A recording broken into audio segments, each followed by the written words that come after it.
are gathered as members of the Democratic for the Citizens Party. We have leaders from across the country, and we'd like to issue the statement as follows. We, the DCP, we wish to address ourselves to the nation of Kenya and the patriotic citizens of our beloved country as follows. Last week, we announced that our party leader, His Excellency Rigathi Gachagua, will return to the nation on Thursday, 21st August, at noon from the United States of America. We want to confirm that his return is still as scheduled. Second, we call on the people of Kenya to show up at the Jomo Kenyatta International Airport at 8 a.m. to receive our beloved party leader. We shall have a mother of all peaceful processions upon his arrival. The procession will begin from the Jomo Kenyatta International Airport to the Central Business District and later address a public rally at the hallowed Kamukunji grounds. The police are hereby notified to provide security, and they should not dare to demonstrate against the people of Kenya. We have done a letter to the Inspector General notifying him of the said activity. We confirm that indeed we will, and as a party and as the people of Kenya, we shall gather at Jomo Kenyatta International Airport starting from 8 a.m. This is to ensure that we plan ourselves adequately. We have people traveling from across the country, all the way from Tesoland, from Luoland, and therefore we want to have good organization and protocol at the airport. So we want to ask all our supporters traveling from across the country to be at Jomo Kenyatta International Airport as from 8 a.m. We are also adequately informed of the mischief and also plans by President William Ruto to have our party leader arrested upon his arrival at Jomo Kenyatta International Airport. We are also informed that William Ruto is planning to divert his plane to either Kisumu or Mombasa International Airports to arrest him from there. We have encouraged our members to also plan to receive him in those respective airports. We want to be very particular and candid on this matter.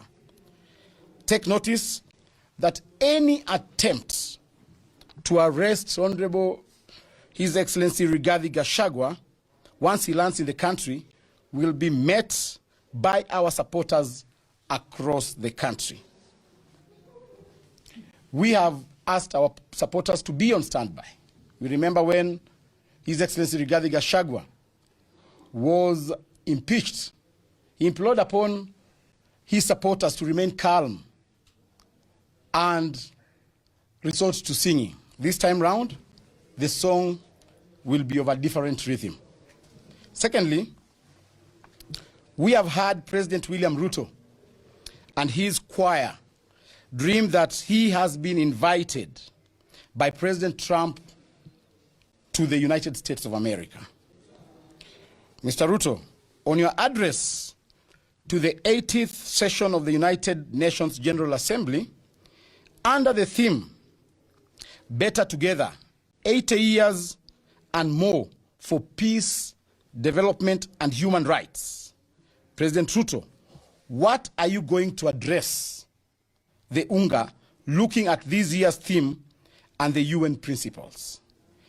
Is it about extrajudicial killings, abductions, forced disappearances, rapid support forces of Sudan, corruption, illegal gold trade, or illegal detentions.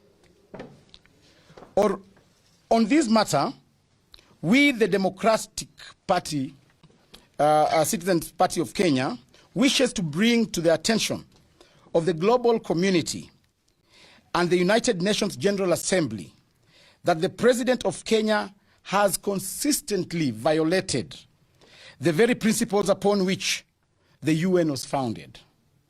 That is human rights, dignity, and peace. Under his watch, Kenya has witnessed brutal suspension of peaceful demonstrations. Young Kenyans exercising their constitutional rights to protest have been met with live bullets, unlawful detentions, and state-sponsored abductions. Systematic violation of freedom of expression. Journalists, whistleblowers, and activists continue to be harassed and silenced. Failure to protect human life. Innocent citizens have died at the hands of security forces with no accountability from the Kenyan government. The UN Charter, the Universal Declaration of Human Rights, and the multiple treaties Kenya is a signatory to all demand protection of fundamental freedoms. Yet, the President of Kenya seeks to parade himself as a statesman before the international community, while his regime is guilty of bloodshed at home.